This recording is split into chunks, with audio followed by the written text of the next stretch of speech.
خوست ولایت کې دا مهال د الکترونیکي پیژندپاڼو د ویش 4 مرکزونه شتون لري چې په ورځني ډول تر 1500 کسانو ورته مراجعه کوي. د خوست د احصایې او معلوماتو ریاست د چارواکو په وینا د روان کال له پیله تر اوسه یې 13,515 کسانو ته الکترونیکي پیژندپاڼې توزیع کړي دي. تقریبا موږ 4 فعال مرکزونه لرو چې یو د آسان خدمت تقریبا 6 میاشتې کېږي چې خوست کې نوی فعال شوی دی چې خدمات یې تقریبا نورو مرکزو ته ډېر چټک دي. روان کال تر پیله مو تقریبا تر اوسه پورې 13,515 کسانو ته الکترونیکي تذکرې توزیع کړي دي.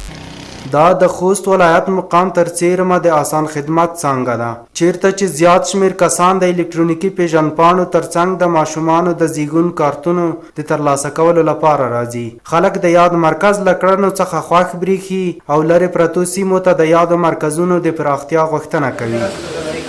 ماشاءالله د ډېر ښکلی کور کې ښکلی کور روان ده انشاءالله اوسه پورې خو داسې مشکل نشته کې حالات یې نور هم نکې پېښه وي موږ ډېر خوښ یو د پروسې نه. پوښتنه مو دا ده چې باید بې نمبري ونه شي همداسې د خپل کار په مخ لاړ شي دا نه چې د احمد ده یا محمود ده الله ټول باید دا فکر وشي چې د یو افغان په صفت هر چا ته خپل کار وسپاري. بس کارونه که په اطمینان سره دلته کېږي مخکې به سړی 2-3 ځای هر جته ته اوس ټول کارونه دلته په یوه ژبه باندې کېږي مشکل ډېر حل سوي دي. موږ غوښتنه دا ده چې دا پروسه نوره وغځېږي نور پروژې هغې زیاتې شي چې د خلکو مشکل نور هم حل شي.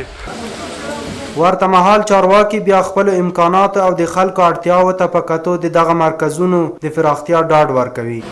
او هغه ولسوالۍ چې الکترونیکي تذکرو څخه بې برخې دي اکثریتو خلکو یې تذکرې نه دي اخیستې نو انشاءالله چې موږ خپله ظرفیت ته په کتو کارمندانو معاش او ځای برق سیستم دغې ته په کتو انشاءالله کوشش کوو چې لرې پرتو ولسوالیو کې هم الکترونیکي تذکرو مرکزونه فعال د معلوماتو پر بنسټ تیر کال هم څه باندې 100,000 کسانو له دغه مرکزونو څخه الکترونیکي پیژندپاڼې ترلاسه کړې وې.